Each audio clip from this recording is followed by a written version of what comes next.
Welcome to The Tax Factor, the top 20 business and investment podcast from Blick Rothenberg, the tax, accounting and business advisory firm.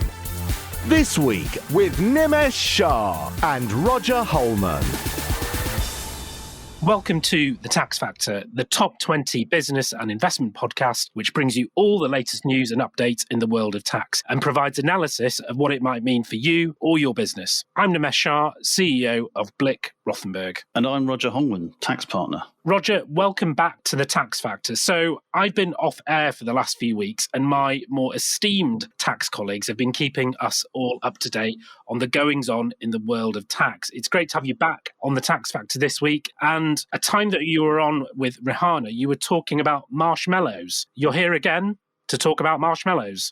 So Roger, why all the fascination with marshmallows? It's time for another bizarre VAT update. Well, last time I was talking about marshmallows, I said that actually my first thought was about Ghostbusters. Now, maybe HMRC have been watching the latest issue of Ghostbusters, Afterlife, and think that they too can have another go at this. In essence, what's happened is HMRC lost a big VAT case on giant marshmallows in the Upper Tribunal. And we in the tax world all thought that that was the end of the marshmallow saga. Unfortunately, HMRC have asked for leave to appeal against this decision. Now, you may think, well, how can a decision ever become final? And in order to actually appeal against a decision, you as the appellant need to actually explain why the original decision was wrong or unfair. Now, having speed read the original decision, I really struggle to see why this was unfair. Essentially, the highlights are that the marshmallows need to be cooked and are displayed on the barbecue aisle of a supermarket, and those are the actual facts of the case. I don't see how anything there is wrong in tax. So this has gone to the Court of Appeal, Roger. So it's pretty high up the chain. And I think the tax at stake from HMRC's perspective is just shy of £500,000. Now, that sounds like a lot of money, but in the world of tax cases, actually, this is relatively small. So someone listening to us on this podcast today and reading about the giant marshmallow case may think, well, is this a good use of HMRC time, good use of taxpayer money to take this to the Court of Appeal? Why do you think that HMRC are continuing to pursue this case? I think realistically, HMRC are desperate to prove a point and that their view of VAT is right. Sadly, we've had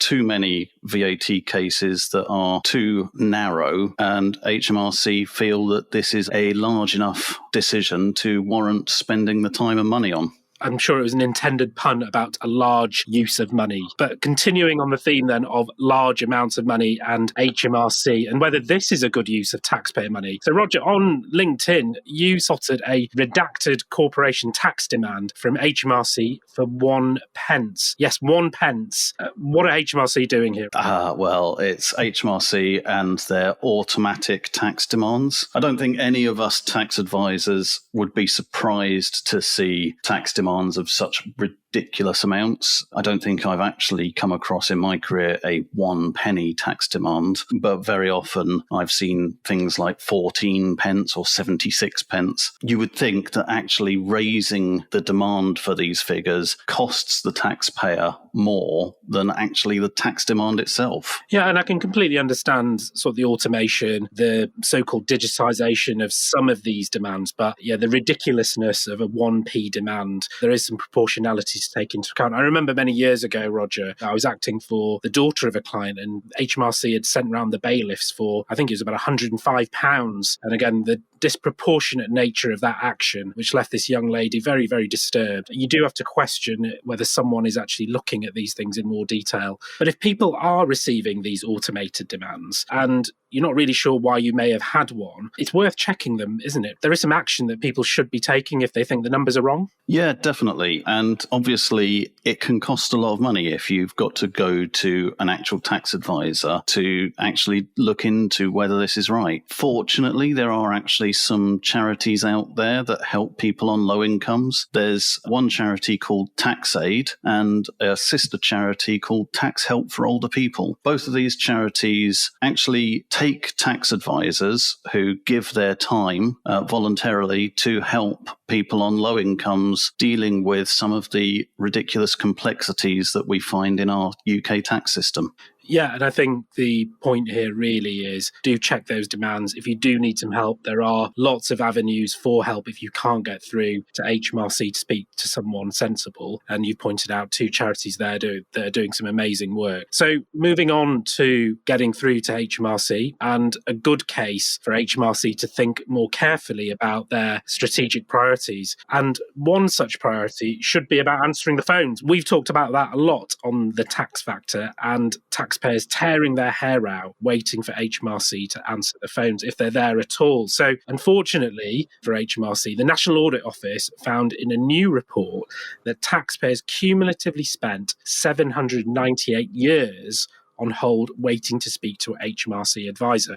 So very grim reading for HMRC from the National Audit Office. The main figure that's highlighted in the report is that taxpayers and their agents spend shy of 800 years waiting to speak to an advisor in the 22-23 tax year. And that figure has increased double from the 19-20 tax year. And that doesn't include time spent by taxpayers and agents listening to automated messages or HMRC's world famous jingles. So the report also found that people who did get through to an advisor waited on average nearly 23 minutes. That was up from 5 minutes in 2018-19. And the time it takes to handle each call has increased on average from about 11 and a half minutes to 13 minutes in 22-23. And it also reported that in 22-23, advisors answered 20.5 million calls. Sounds like a lot, but there were 38 million call attempts. So not great review from the National Audit Office, from HMRC, but nothing there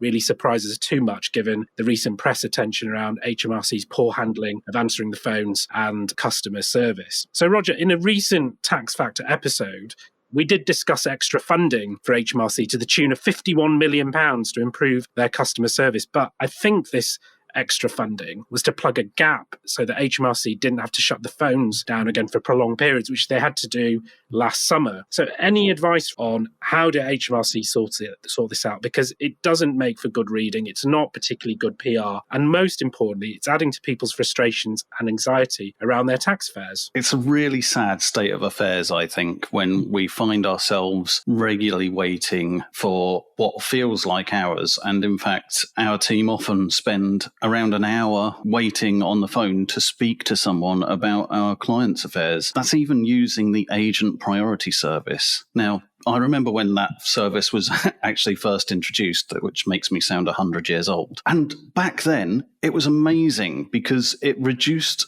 our waiting time as agents from what could have been half an hour waiting on the normal phone lines to pretty much getting straight through to an advisor who had about a year's experience on the line.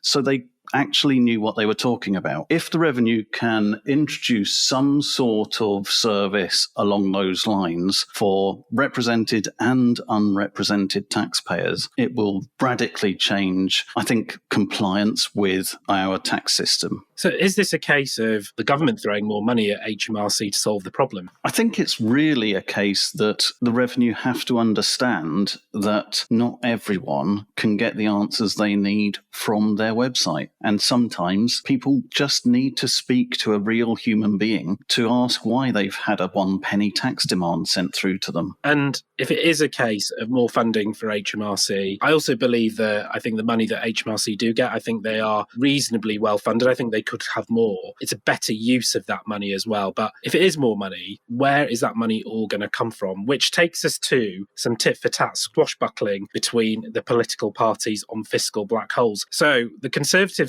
have said that they want to abolish national insurance should they remain in government. And they started this journey back at the autumn statement and went a step further in the spring budget to bring the main rate of national insurance down to 8% for employees and 6% for self-employed, areas that we've covered on the tax factor before. Now, Keir Starmer, the leader of the opposition, says that desire to abolish national insurance leaves a 46 billion black hole, even though Labour did vote in favour of national insurance cuts proposed by the Conservatives at the autumn statement and spring budget. So the Conservatives have now had their say, and they're saying that Labour's spending policies amount to a £38.5 billion black hole in the finances, and taxes will have to raise under a Labour government. So, Roger, $64 million question, which could be used for HMRC funding. Who's right here? Well, I think that really they're both right and they're both wrong. It's sad that we end up in this terrible electioneering system of one party saying that they're 45 billion in the black hole and another one has a 30 billion black hole. And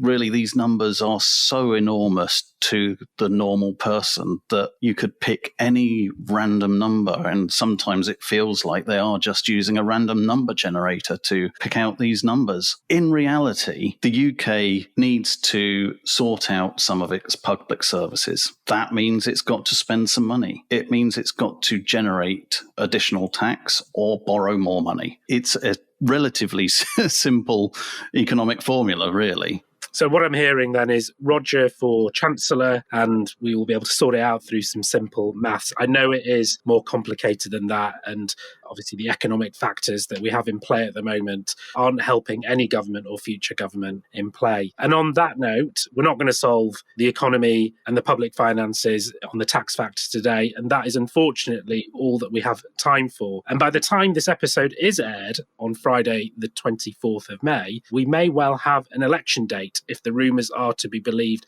today on recording day. So we might be one step closer to some manifestos and working out which side might be wrong when it comes to tax and spending, or as you say, Roger, if they are both wrong. My thanks to Roger for joining me on this week's episode of The Tax Factor and taking us through the woes of HMRC, fiscal black holes, but most importantly, the important topic of marshmallows. One subject that's been a regular discussion point on Tax Factor has been the future of non-dom tax regime. Now, the announcement in the budget of the abolition of the non-dom regime and a new modernised tax holiday for individuals moving to the UK has generated a huge amount of comment and speculation within our industry. But what do the changes outlined actually mean in reality? Now, we've produced a series of articles and videos on our website of what this could mean for non-doms. Just go to the Blick Rothenberg homepage and follow the link and stay tuned to the Tax Factor, because this story is a long way from over. So it's goodbye from me. And it's goodbye from me, Nimesh Shah, CEO of Blick Rothenberg. Thanks for listening and have a good weekend. Thanks for waiting. One of our advisors will be with you as soon as possible. That's the Tax Factor. We'd like to thank you for making us one of the UK's top 20 podcasts. Find all our previous episodes wherever you get your podcasts. And join us again next time on the Tax Factor.